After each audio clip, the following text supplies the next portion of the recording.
Hello everybody, how are you today? I'm here in Vienna, Austria, UNO head office, Atomic Energy head office. Today is very big day for African peoples, Africa Day 2022. Celebration will start soon and I want to inform you today day and date, Tuesday 30th of May 2023, time start that program 15 o'clock. VIC Vienna International Center and program. This event opening ceremony welcome remarks His Excellency Philbert Abaka Johnson, Chair of the Africa Group. Statements for lots of His Excellencies here. Statements His Excellency Ambassador Christopher Thun, Head International Culture Relationship Department, Federal Ministry for European and International Affairs, Ms. Gada Fatehwala, Director General of UNOV, Executive Director of UNODC. After that program for speeches, display of African costumes, African music and dance. Let's check how many people's there and how can we enjoy. Video start now.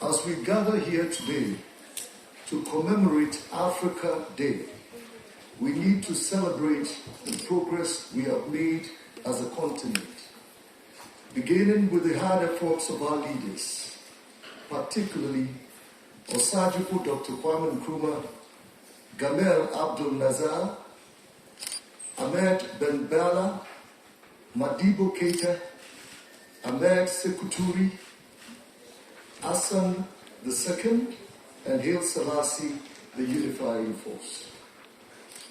It is equally important to also strategize on how we can bring about the level of development our people deserve.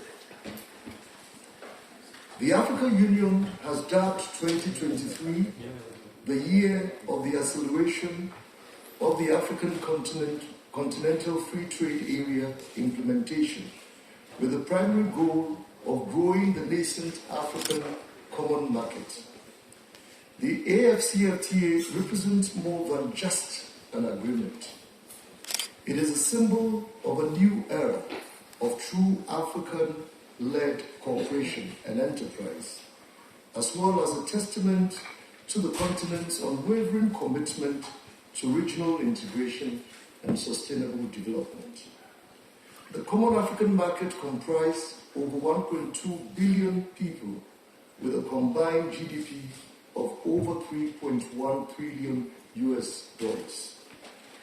The AFCFTA holds immense promise and potential for Africans and holds great prospects for foreign investments too.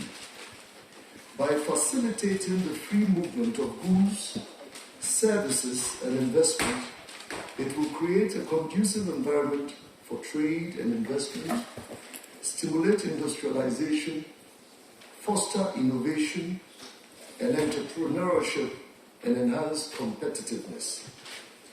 The micro, small, and medium business that form the backbone of African economies will flourish, creating jobs, reducing poverty, and improving livelihoods. This landmark agreement will enable us to harness our collective strength and resources, boost intra-African trade, and reduce our over-reliance on aid. We therefore commend the Austrian government for its efforts to develop stronger relations with Africa and invite European businesses to pay closer attention to Africa. This year's Africa Day is a clarion call that beckons us to transcend the limitations of the past and embrace the boundless possibilities that lie ahead. Together, African nations must become architects of our destiny and consider the AFCFTA as our blueprint for success. It will breathe life into industry, invigorate trade, and open the floodgates of innovation and entrepreneurship. Let us dismantle the barriers that separate us and do away with the bureaucratic shackles of protectionism. From Cape Town to Cairo, from Dakar to Djibouti, let us strive to create an Africa that inspires the rest of the world. A continent of unrivaled beauty, unyielding strength, and undeniable greatness. Together, let us march forward with unwavering solidarity and resolve to overcome our historical challenges and secure the future of our youth, the generation to come, and hold firm our Africa, our future. May this Africa Day inspire us all to build a better future for Africa and the world Distinguished ladies and gentlemen, allow me to take this opportunity to extend appreciation to all those who have taken the journey of Africa's development with us. I'd like to recognize UNODC, IAEA, UNIDO, Corpus, and UNCITRA, among other international organizations, for their role and support in building capacity, harnessing different technologies, and helping face difficult societal and environmental challenges with the ultimate aim of advancing the development of the continent. I'm grateful to the distinguished ambassadors and permanent representatives of the African Group in Vienna for their tireless efforts in promoting the African agenda within the Vienna-based international organizations and in Central Europe. My gratitude also goes to our diligent and dedicated task force coordinators and members who worked tirelessly to coordinate the group's efforts.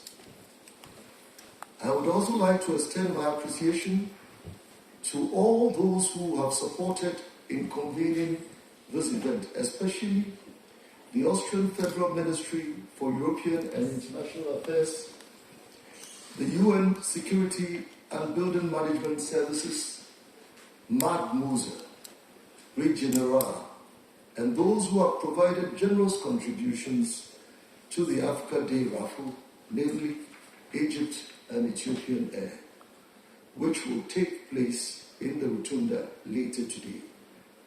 I invite you to register for the raffle, and I await the exciting prizes on offer. On this note, and on behalf of the African Group, I declare the 2023 Africa Day celebration in Vienna open.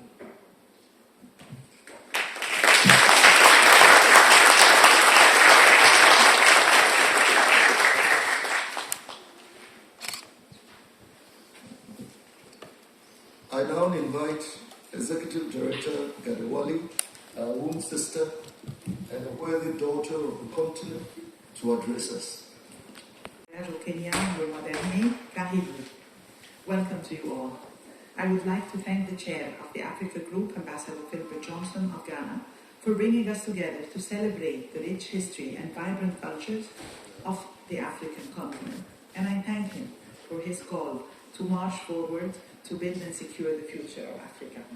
As an African myself, I'm proud to join you in today's celebration as we strive to advance peace, justice, and sustainable development on our African continent. I'm particularly pleased to note the leadership role played by the Africa Group to advance multilateralism here in Vienna. With you, Ambassador Johnson, as chair of FINGOF, and Ambassador Mugwanja of Kenya leading last week's CCPCJ, Africa is well represented at the UN in Vienna. Excellencies, today we celebrate Africa's progress and successes. Africa has made important gains in tackling the social and health challenges that come with a population of over 1.4 billion. with a significant increase in average life expectancy over the past 20 years. African women have taken strides forward, for example in Tanzania, which elected its first female president in 2021, in Rwanda, which now has 60% of parliamentary seats held by women, and in Ethiopia, which appointed its first female chief justice. Progress has also been made in the fight against HIV/AIDS, with AIDS-related death falling by almost 55% between 2010 and the end of 2021, according to WHO. And in 2020, the African Union successfully launched the African Continental Free Trade Area, which we've heard about from Ambassador Johnson, and it holds the potential to lift 30 million people out of poverty. There is much to be proud of. As the Secretary General said in his message this year, Africa's dynamism is unstoppable, and its potential is breathtaking. I believe that to fully tap into this potential, we must tap into the continent's most valuable resource, its young people. With 60% of the continent's population under the age of 25, young Africans are the future. But they can only be the driving force of the continent's success if we invest in access to education for all young people. UNESCO data indicates that of the 244 million children out of school worldwide, 40% of them live in sub-Saharan Africa alone. Investing in their education is an utmost priority. Technology holds the key. With it, we can ensure quality education reaches every corner of the continent through online learning platforms, digital libraries, and virtual classrooms. We therefore need to invest in digital infrastructure to close the global digital divide. So I'm glad that you are launching the Africa Interactive Project to promote the use of smart media among younger generations. By investing in technology, we are investing in Africa's future success. Ladies and gentlemen, the UN Office at Vienna and the UN Office on Drugs and Crime are committed to being a partner on Africa's path to progress. UNODC is supporting African countries in combating drugs, crime, corruption, and terrorism, with a field presence of 33 program officers, 4 regional offices, and almost 500 staff working on the ground across the continent. Through our strategic vision for Africa 2030, which I launched 2 years ago, we are addressing specific African needs and priorities. And I'm proud to say that since the launch of the strategic vision in 2021, UNODC's yearly implementation rate in Africa has risen by $20 million, reaching $103 million in 2022. To this end, we have many ongoing impactful initiatives in Africa in all areas of UNODC's mandate. In Kenya, for example, we are establishing a new anti-corruption hub to bring together regional efforts against corruption in Eastern Africa. In Uganda, we recently launched a $12 million 5-year program to enhance access to justice systems and mainstream gender-responsive approaches to combat trafficking in all its forms.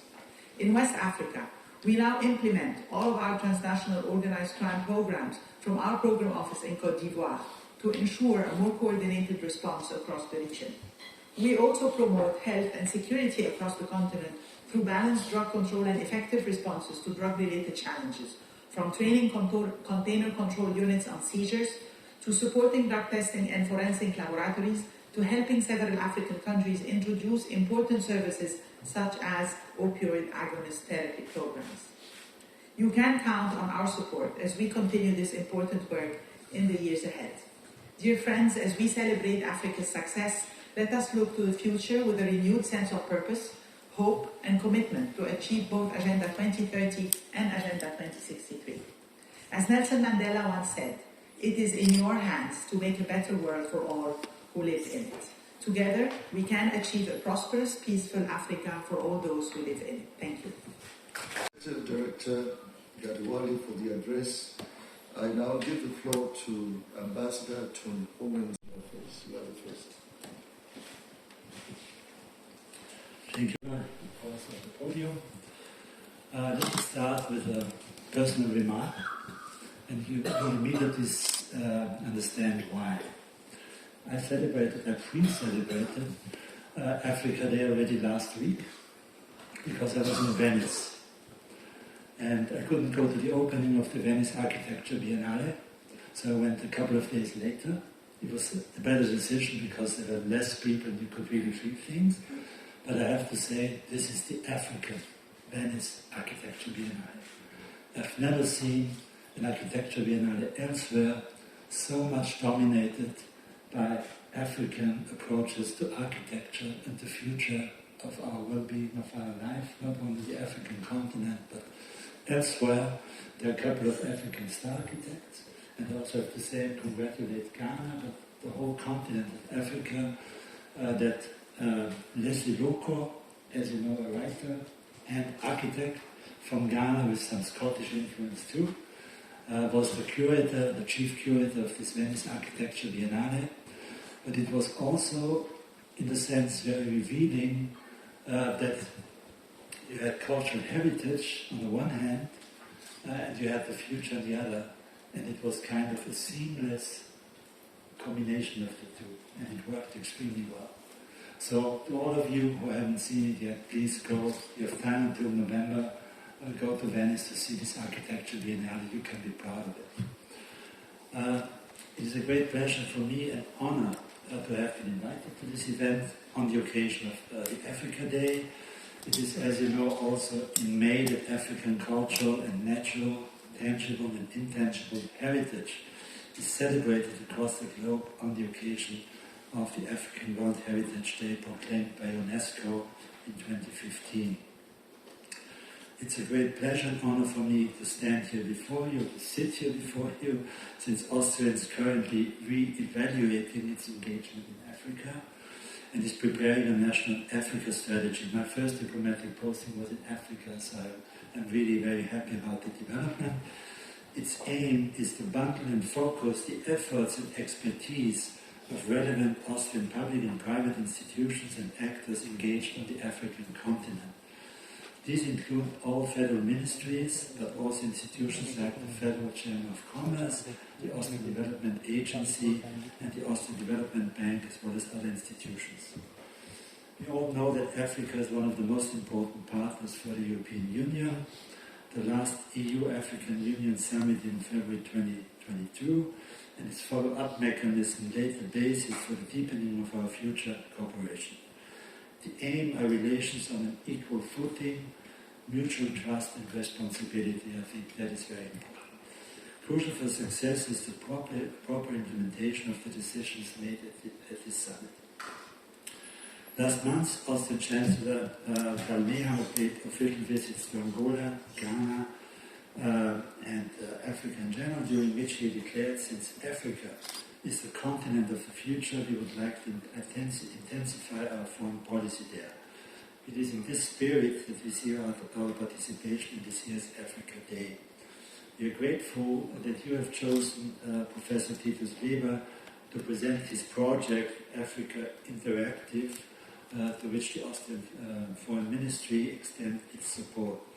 Professor Leber is a renowned specialist for large-scale digital cultural heritage projects. In my former life, in between diplomatic life as a museum director, I was working very much also on digital heritage projects and on the question how digital technology can help us to kind of bring our traditions also into the future. So I'm very well aware of what it means, and I congratulate you. The project Africa Interactive aims at the digital preservation and worldwide dissemination of African cultural heritage via smart media. It is a contribution to a global, deeper understanding and better acceptance of African culture in all its facets. By the same token, it should enable young users of smart communication devices throughout Africa and worldwide to discover and to remain connected to their own traditional, cultural and spiritual roots. Using state-of-the-art digital technology, it develops very fast, as we all know, to record and disseminate both the living as well as the traditional, immaterial cultural heritage of Africa and its peoples. The project seeks to combine these assets into an active symbiosis with the African cultural heritage scattered around the world in collections and archives of all kinds, including in Austria. With this project, Professor Leber has anticipated for Africa an idea that has been presented to us by the European Commission in June last year, which aims at creating a cloud for European cultural heritage, and then, I quote, at facilitating cooperation between researchers, curators, and museums professionals in order to safeguard cultural heritage and enable easy access to cultural content and allow future generations to enjoy it for years to come. Professor Leber's project, in addition to illustrating Austria's reinvigorated engagement for Africa, is also an expression of what Foreign Minister Alexander Schallenberg called the guiding principle of Austria's digital foreign policy, namely digital humanism. In a joint declaration of end of June 2021, the foreign ministers of Austria, Czech Republic and Slovakia acknowledged that digital humanism empowers the world of art, philosophy and the humanities to explore what it means to be a human being in a digital age. So digital humanism, a concept which is at the root of a movement which originated in 2019 in Vienna, or even earlier at the museum I was director of, is to be understood as the prudent pursuit of supporting people through digital technologies, especially AI, and protecting people from adverse effects of these technologies. It stands for the claim to describe and analyze the complex interplay between digital technology and humans, but above all for the attempt to influence this interplay in favor of a society that is fully committed to human rights. The term digital humanism in the meantime has found its way into the contributions by the European Union, the Austrian Foreign Ministry, the Internet Governance Forums of Italy, and so on. Even beyond European stakeholders, the concept has also taken root in global institutions, in particular the United Nations University Institute in Macau, and also within UNESCO. Exactly 2 weeks ago, I had the pleasure to co-inaugurate an UNESCO chair for digital humanism at the Technical University in Vienna. The chair's intention is to foster interdisciplinary collaboration to establish strong links with partner universities. Our Director General here at the Foreign Ministry, the Austrian embassies in Africa, and I'm sure also the new UNESCO chair are at your disposal for any inquiry regarding digital humanism and possible joint projects we could trigger around this idea. Africa Interactive certainly qualifies as a very relevant project in this regard, and talks have already started here between Professor Leber and our embassy in Addis Ababa. One last word on how this project fits into Austrian foreign policy. When I started as a Director General of International Cultural Relations at the Foreign Ministry, I launched an initiative called Emerging Arts and Ideas. Its aspiration is to overcome our current crisis of imagination through artistic vision, inspiring ideas, and a new culture of dialogue between arts and sciences, but also involving business. The arts can reach not only people's minds, but also their hearts, that have a strong emotional impact.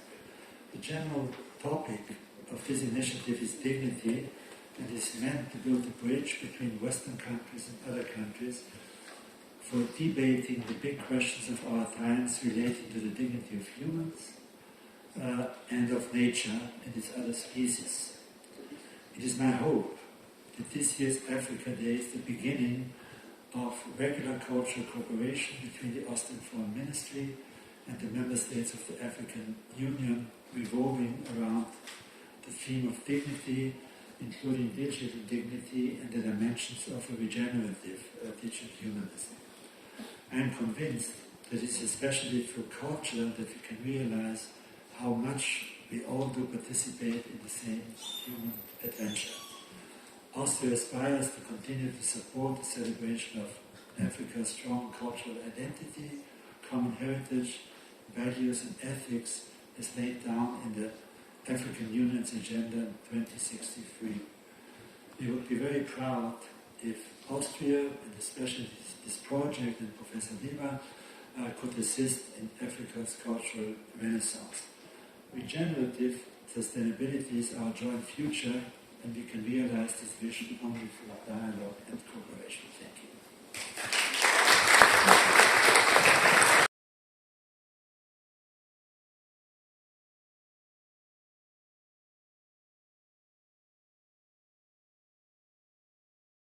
And I'm very happy and very proud to personally join you as you commemorate Africa Day.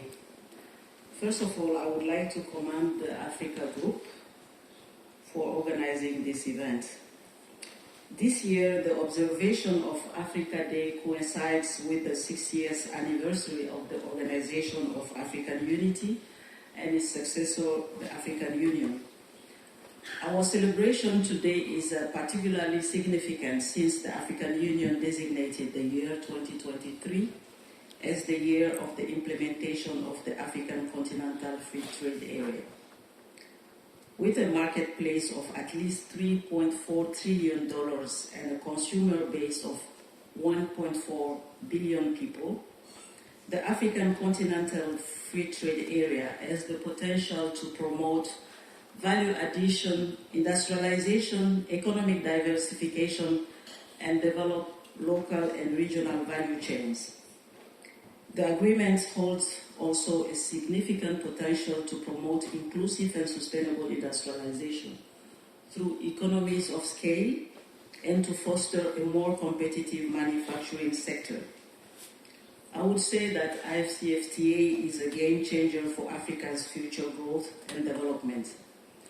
As the lead organization implementing the third industrial development decade for Africa, IDDA 3, UNIDO maintains its focus on promoting inclusive and sustainable industrial development in Africa. We have been working closely with our partners across the UN system, with the regional economic communities, and at the local level to support the African Continental Free Trade Area. UNIDO has pursued broad partnerships to advance the industrialization pillar of the African Union Agenda 2063, together with its trade, investment, and infrastructure pillars.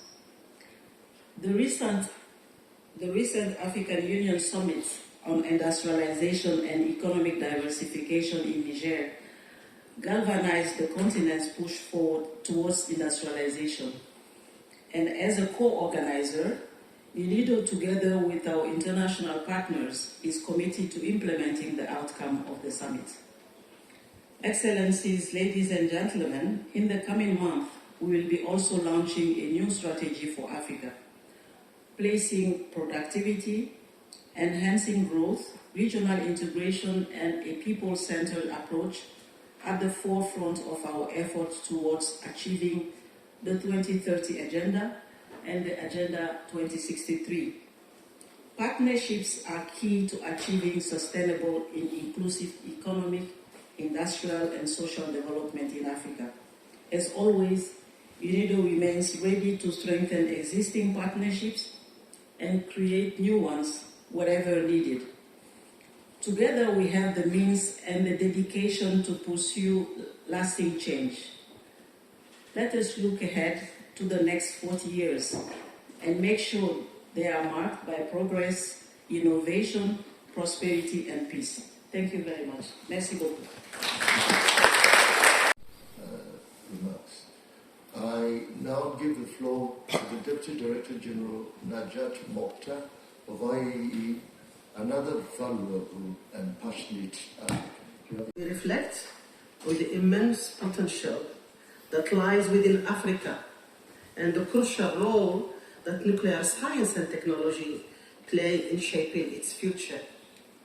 Africa, with its vast resources, diverse and young population, has always been a land of great opportunities. Science and technology, including nuclear technology, have emerged as powerful catalysts for change, enabling Africa to leapfrog traditional development barriers. They have the potential to transform various sectors, including agriculture, healthcare, energy, and addressing challenges of climate change, for example. In agriculture, for instance, Africa has the potential to become the world's bread basket. Only 3 weeks ago, we gathered about 200 diplomats from permanent mission of African states in Vienna and in Rome, representative of the African Union and ambassadors of donor countries at an event focused only on food security in Africa. The message repeatedly was very clear. We should set a roadmap and invest in science and technology for better nutrition and food security in Africa. The IEA, together with FAO, use nuclear technology to develop new crop varieties that shows the characteristics that we want. For example, we have developed cassava and maize in Africa that have more nutrients. We have cotton and rice in Asia that need less water. We have barley in South Africa that grows up to 3,700 meters. In fact, there are more than 3,300 new varieties of crops in our database that are certified for commercial use. Countries in Africa, with the support of IEA, should take full advantage of these and scale up. One major challenge for Africa is access to water. This year in New York, at the UN Water Summit, DG Grossi launched a global network of water analysis laboratories to enable member states making a science-based informative decision to better manage their groundwater. Here I'm happy to mention that Niger is joining the network as the first node of the network. Health is the next challenge. In healthcare, science and technology offer immense possibilities for combating diseases and improving healthcare delivery. The world is recovering from a pandemic, but both science and history confirm it will be neither the first zoonotic disease neither the last one. To help countries be better prepared for zoonotic diseases, the agency has launched Zodiac, the Zoonotic Disease Integrated Action Initiative, focusing on timely detection and preventing the spread of diseases and the spread of early pandemic. We have established a massive network of Zodiac national laboratories. Of the 147 laboratories in our network, the largest group is Africa Group, 40 laboratories from Africa. The other pandemic, rather silent one, is cancer crisis. Cancer deaths worldwide are projected to rise by 60% in the next 2 decades. The unacceptable fact lies in front of us. 23 out of 54 African countries have no access to radiotherapy. So for our part, in last year, Director General Grossi has launched the IAEA Raise of Hope initiative at the margin of the Head of State African Union Summit in February 2022. Building on our 60 years of experience, we have taken our effort to the next level to ensure that no country is left behind when it comes to having access to radiation medicine. We are engaging with more than 35 member states in Africa and with both traditional and non-traditional donors to help in providing cancer care for all. Assistance has already been provided to date to 6 first wave of countries in human resources, capacity building, and procurement of equipment. Go ahead. Climate change is another challenge. The full impact of climate change on the ocean are unclear, but studies predict that increasing temperature, rising sea levels, and changes to the ocean chemistry, such as ocean acidification, will affect coastal communities, particularly those that rely exclusively on small-scale fisheries. Scientists at the IEA laboratories use nuclear technologies to investigate the impact of ocean acidification and its interaction with other environmental stressors. But the ocean is also suffering from pollution, including plastic pollution. In 2 years, by 2050, the ocean is likely to contain 1 ton of plastic for every 3 tons of fish. The agency nuclear technology for controlling plastic pollution, New Tech Plastic initiative, help countries, including those in Africa, to track and quantify the movement and impact of microplastic particles in marine environment. The initiative will also tackle plastic on land to recycle more plastic using radiation processes and take us closer to circular economy. Your Excellencies, in industry, ionizing radiation offers the benefit in material processing, in polymer industry, food and agriculture, environment, medicine, and health. It is a great technology avoiding the generation of large amounts of environmental pollutants. These are commercial scale radiation processing units in Africa, but there are too few. To help Africa transforming its industry, we need not only the technology, but also the technologists. On this Africa Day, let us commit ourselves to human capacity development and gender equality as critical drivers for sustainable development. Our national and regional focused technical cooperation projects, our coordinated research projects, our networks are all geared up to strengthen human capabilities in using nuclear science and technology for sustainable development. They are designed for longer-term impact for sustainability. The IAEA Marie Sklodowska-Curie Fellowship has already maturated. Next application period is in July, so please spread the word for your women scientists studying nuclear-related science to apply. Our first Lisa Meitner Fellows will have their first activity in October in the US. Application has already been closed. At COPs, we have been highlighting how nuclear power, a zero-emission energy source, help countries reach their climate and development goals. In this sense, the agency will continue helping countries in making an informed decision on whether to include nuclear power in their energy mix. For all this, the agency is there to help African countries establishing strong legal frameworks, regulators, robust safety and security systems. On this African Day, let us celebrate the spirit of innovation, resilience, and determination to define Africa. Let us recognize the transformative power of nuclear science and technology and commit ourselves to harnessing their potential for the benefit of all Africans. We can build a prosperous, inclusive, and sustainable Africa that we want, to become the lighthouse of progress and inspiration for the world. I congratulate you for this African Day, and I congratulate all my fellow African friends here and across the continents. Thank you. Are the only 3 female capable senior officials in the UN organization. And I'd like to thank Deputy Director General Najat Mokhtar once again for her delivery. I now have the honor to give the floor to Director Junan Zhang, representing the Executive Director of the CTBTO. Please, you have the floor.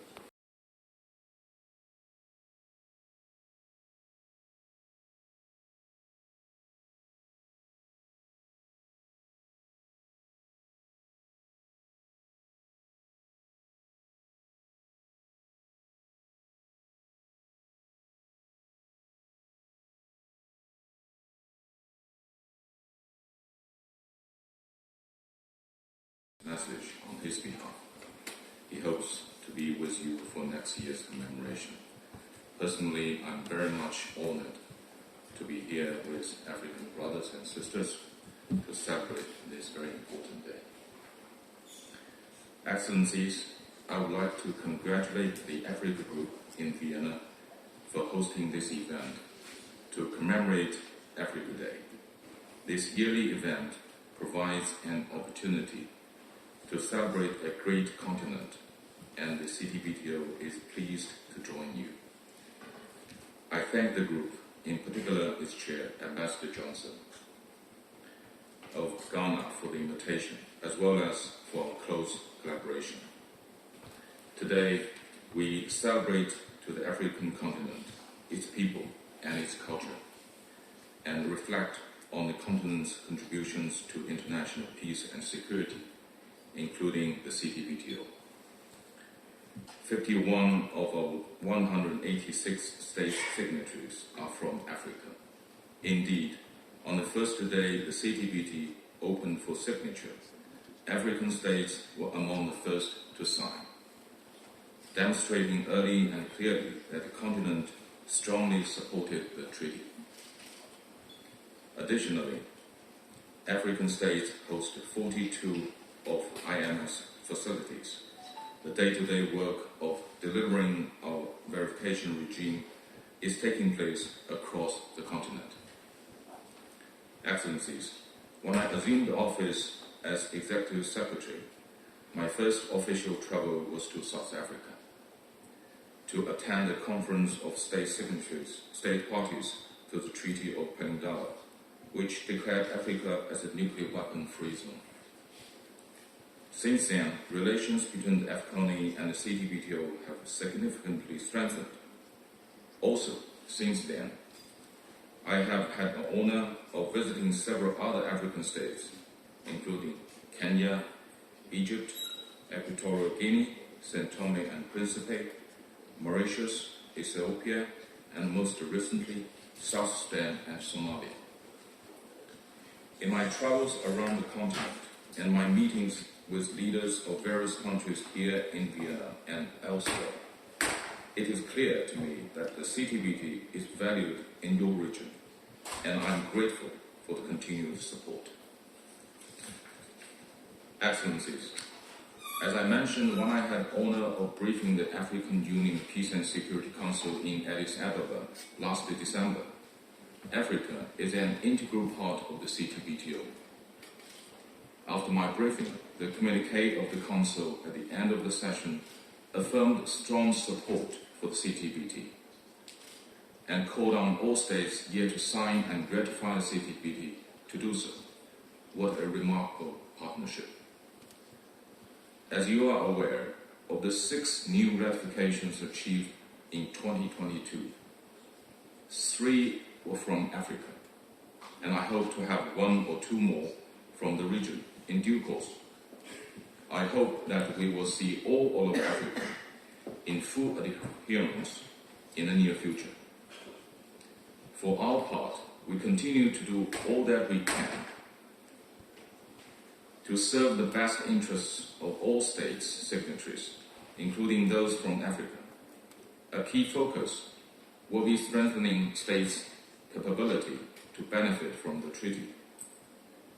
When I launched the NDCs for All initiative, I had countries in Africa and other parts of the developing world in mind. The aim of this initiative is to ensure that the benefits of the verification data are more equitably distributed among state signatories. National data centers are a fundamental building block for states' participation in the verification regime, and a means through which states can access to our data and data products. These data and data products are also useful for a variety of civil and scientific purposes, and a key benefit of treaty membership.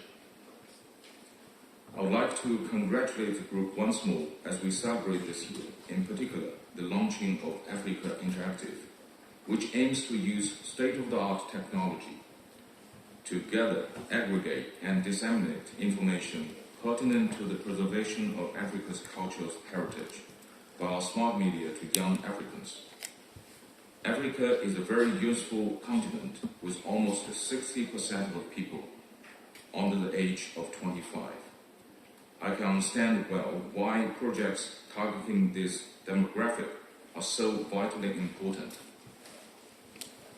I welcome that 228 of the 1,353 members of the CTBT Youth Group are from Africa, and it's exciting to see young people working hard to promote the objectives of our treaty and take it forward. Finally, I look forward to continuing to work with the Africa Group in support of the objectives of the CDBT. I thank you. To make a short presentation of the Africa Interactive, a project initiated and developed by himself with the support of the Austrian Federal Ministry for European and International Affairs and the cooperation of the Vienna-based Africa Group.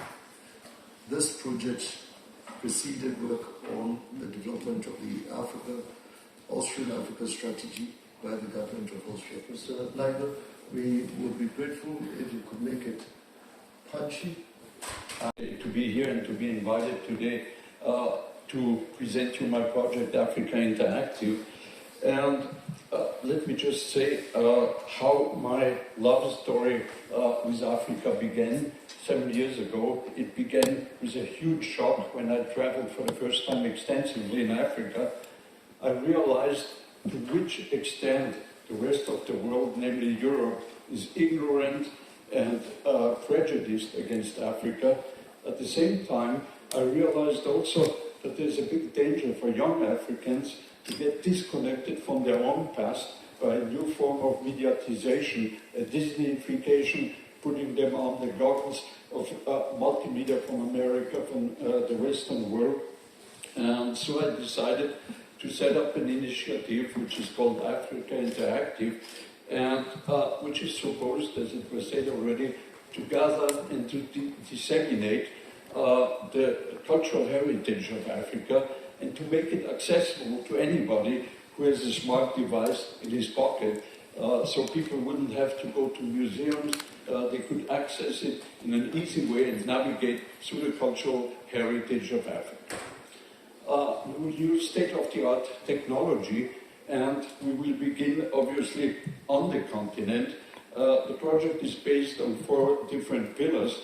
The first one, I suggest, because the living patrimony of Africa is very, very rapidly vanishing, to establish in Africa rapid intervention crews who can go wherever there is a celebration, a rite, something happening in Africa, on the spot, record it.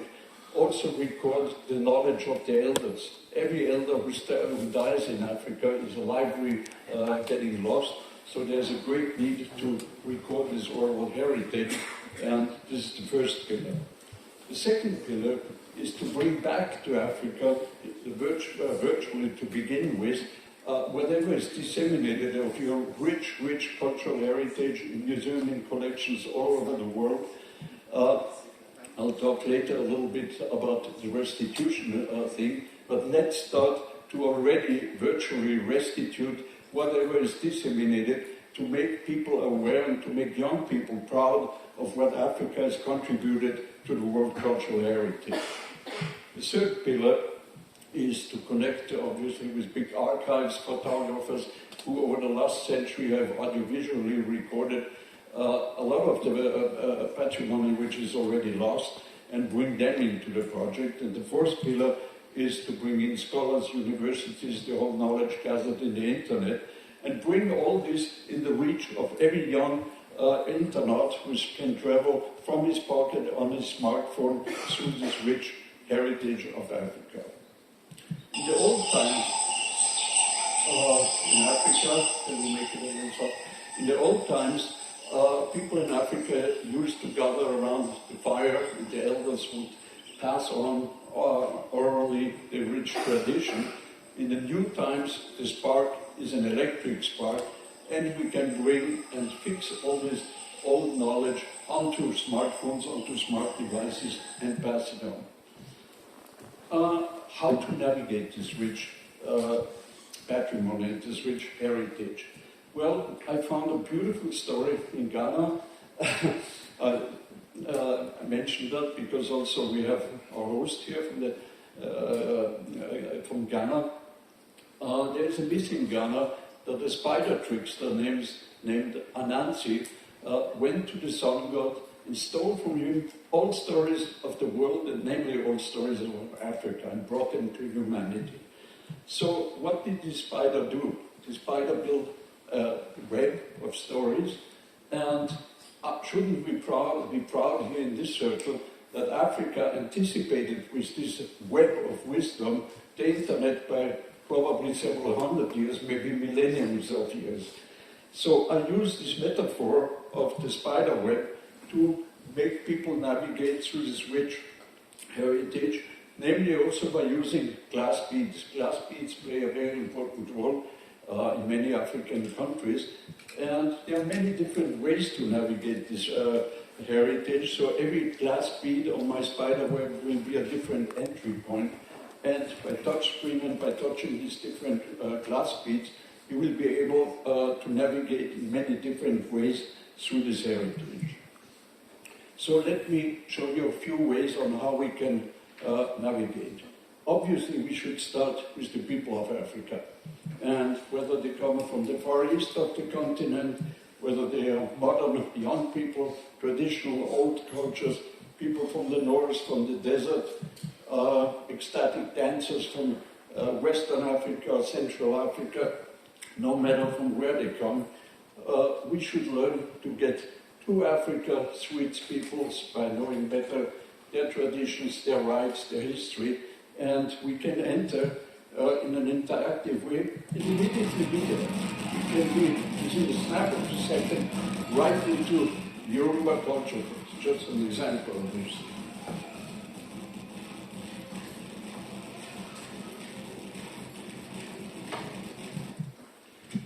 Another very interesting example, since we talk about the Yorubas, is the IFA, very ancient system to predict the future. But it is a binary system. So we are so proud in the West about the digital civilization. Africa anticipated by 5,000 years the digital system. And here's the way they applied it. These little chains were thrown, and as you can see, they fall either, these nucleuses fall either with the side up or down. So it's a binary system.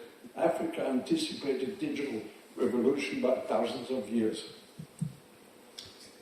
An interesting way to build bridges between Austria and Africa, for instance, is one of our great pioneers, Susanne Wenger, who comes from Austria, but who became a high priestess of the Yorubas and who lived in Africa for 40 or 50 years, setting up in Nigeria, in Oshogbo, their holy groves, and from there building a site which is recognized by UNESCO as one of the patrimony sites of the cultural heritage of the world.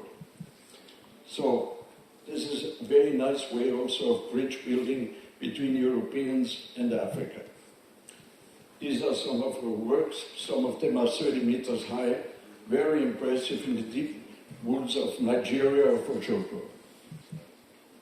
This is Susanne Wenger, but who says Susanne Wenger also should think of Gerd Casey, great photographer, Austrian photographer, who lived 40 years in Togo and who brought a lot of pictures, a lot of beautiful heritage from Africa to get us to know the people from Africa.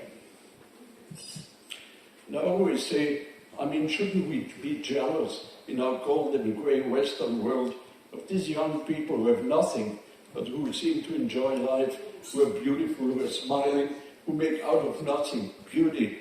And so this is so wonderful to get to know also the art of Africa, which this man has also photographed in a fantastic way. Just a few examples of the quality of photographic work we want to use for this project. Another way to navigate the continent are the great traditional communication routes, the rivers, the caravan roads, and they can touch any of the rivers and then navigate along with drones. And let's say I want to see what is this place in the middle of the picture, which I'm there, and I'm immediately at the mosque in Mali, and I can start to explore the cultural heritage of Mali, finding out what are the pillars. So this is a very important point here. The idea on which the project is based is micro-projects. We will start by, for each culture, for each part of Africa, to build up by micro-projects knowledge about the most important pillars of which have contributed to build the cultural history of this part of the continent. In Mali, very important, Mansa Musa, the richest man of all times, who crossed the Sahara Desert with 60,000 people in the Middle Ages. Fantastic stories. Many people are not aware of this. You have to think of this feature. This brings us directly to African history. Very often when I talk to young Africans, asking them, what is the story of your country? They go back 200 years, 300 years. I ask them, what was the 5,000 years before? There must have been a lot there. Starting with ancient Egypt, which is also a very interesting phenomenon. Many people have Egypt not in the same box as Africa. Egypt is part of the civilizations of the world come from Egypt and from Sudan, from Meroe. It's very important to remember that, to travel through these parts of history and just get an understanding where all our Western cultures came from originally. Not to mention the big African empires of the Middle Ages. When Europe was still in its dark ages of the Middle Ages, Africa had fantastic big kingdoms, and we'll give an interactive way to explore in each one of these kingdoms, empires, and so on through this project. With the empires, with the rich African history, there came another very important phenomenon, African heroes. Do we really need Black Panther? Do we really need Disney to tell us the story of Africa? I don't think so. I think the African continent has enough of its own heroes. It is very important that you depict them with your own way of depicting them, not through Disney glasses, mangaization, Disneyfication. Please go back to your big heroines, to the big queens of Africa, to the big ladies who have been writing the history, whether it's from Burkina Faso with Princess Yenenga, or if it has been from Angola. So many women shaped the conference and the continent, and from Ghana for that matter. Yeah. A very important way to navigate the continent is to do by countries.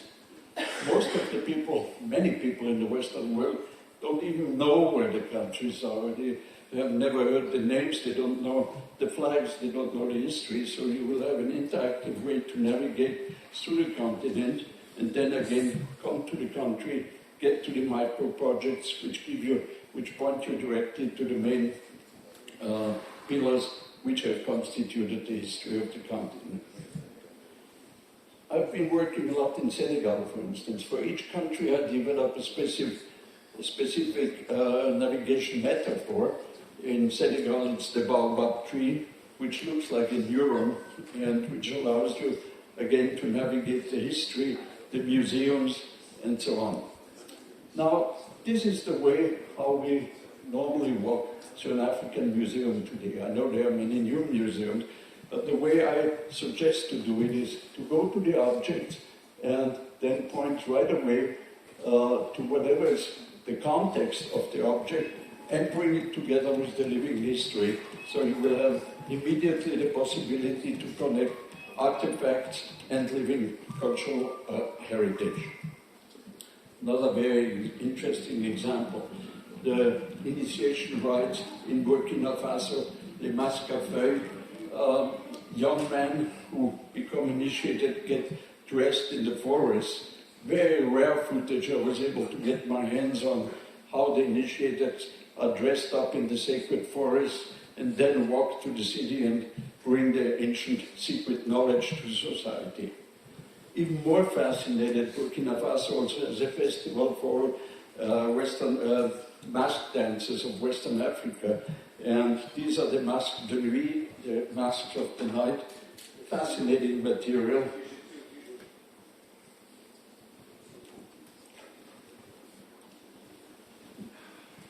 Doctor?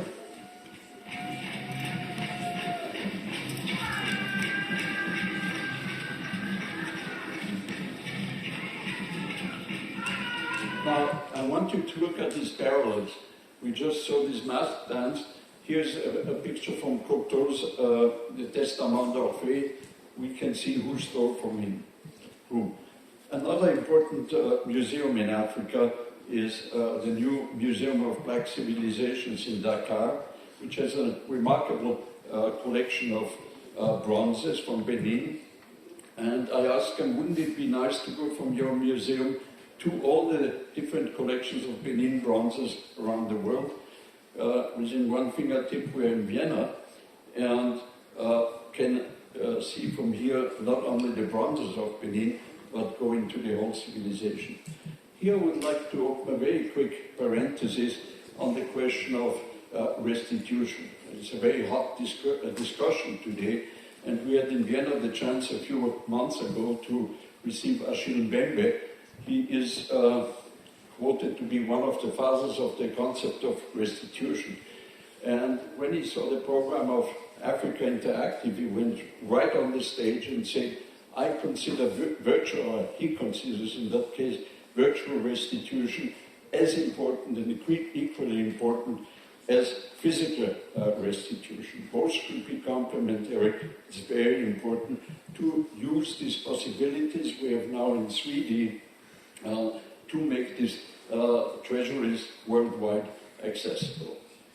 This is an example of the quality by which we can catch today African artifacts in 3D and make it visible from all sides, from all parts, enter into it, and just shows you to which extent we can seize it in quality here, in deep sharpness and quality. And that brings me kind of to a quick second part. COVID time, no possibility to travel to Africa, but I took advantage of this period to gather the material of Africa in Austrian collections, and there's a lot of hidden treasures in private collections, namely, for instance, the Museum Jaunik in Carinthia, which has one of the richest Ghanaian gold collections in the world, and it will just show you how you can navigate through this riches of Ghana's and the Akan civilization by visiting virtually this museum. So, just very rapidly walk you through this. You will be able to make your choice to any object by pointing of it.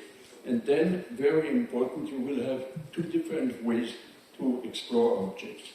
Either by looking at the conventional information, or going to Anansi, to the spider, and then network the whole content with whatever is relevant. And here we are back to the living heritage of Ghana in this case. We can go again back to the country, to the profound heritage background. And this is very important. If you go, we talk a lot today from the Internet of Things, but if we consider, instead of fridges or cars or light in a room, African objects to be intelligent things loaded with a lot of connectivity, we could build up very, very rich systems of understanding of connecting and build an internet of smart interconnections. Which brings us obviously to the metaverse, where young people will love to navigate in 3D, and where they will enjoy in 3D to go through the African cultural heritage. A few other examples of African collections. Mr. Schöngrund, who is with us, has a rich collection. He has crossed 30 times the Sahara. Downstairs in the rotunda you will see some of his objects, and you can see again the fantastic quality in 3D, seeing these hidden treasures which normally not many people would see. Steppage collection. I'm rushing a little bit because I'm knowing that we run out of time.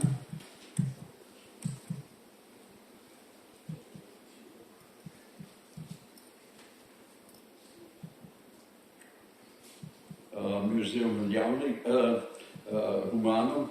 That's the way many of the Austrian collections have been so far collected. And we found just in the last 4 months about 4,000 objects hidden away. That's the way we bring them to the public now. And that brings me to the end of my presentation. A very interesting thing is, I call this ensemble of gathered objects AI, Africa Interactive. But just consider, with the exponential growth of these seized and recorded objects, what this will present, what this will mean in terms of big data for the field of artificial intelligence. So imagine the power of Africa Interactive, of all this material gathered, multiplied by the power of artificial intelligence. This will do an immense step forward in terms of better understanding, of better accessing the cultural past of the continent.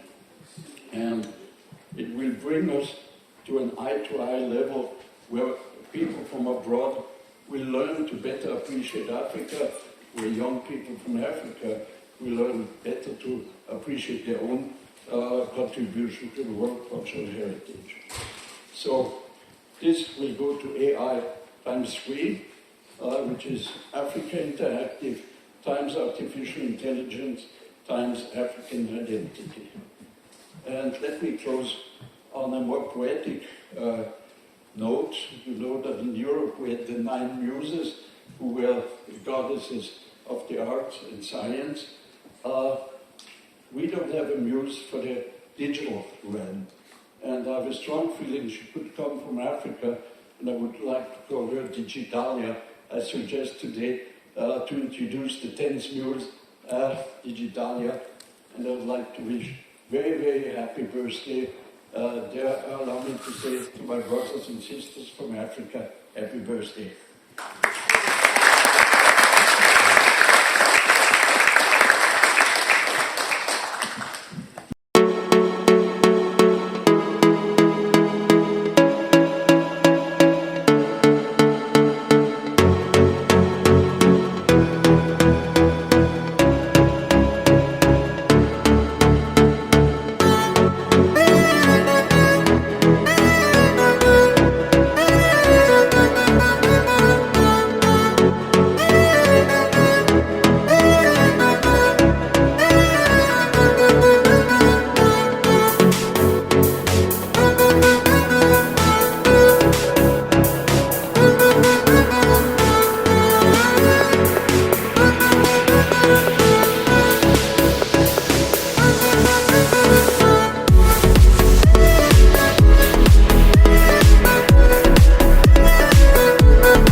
Director of the UNODC, Ms. Gadawali, and the representatives of other VIC-based international organizations, and the Pakistan mission, the Russian Federation mission, the Japan mission, the Cuban mission, and the US mission for honoring our invitation. I'd like to particularly thank the ambassadors of Pakistan and the Russian Federation who have stayed in throughout our event. We have recognized that and we wouldn't forget.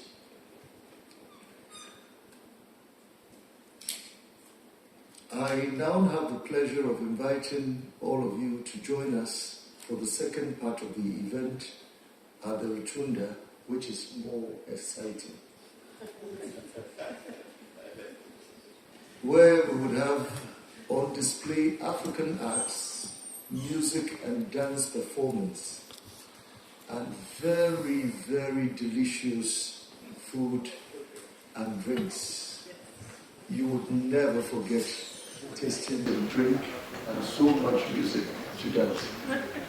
I thank you all for coming.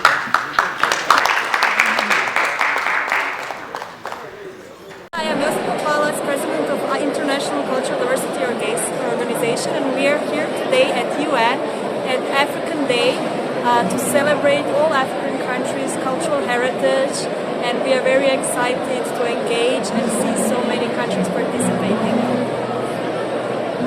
Now we will go downstairs to see the African countries.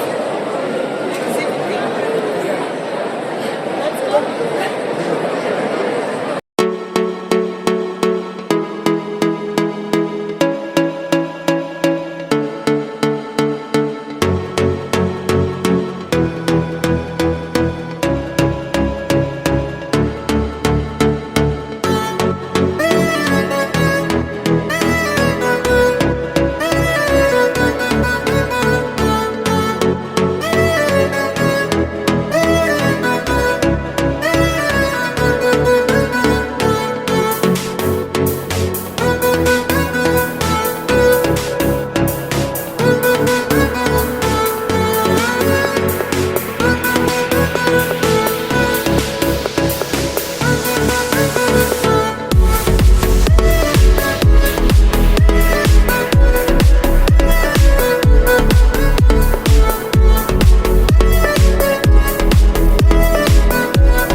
You see so lot of people here enjoying food and music, African music.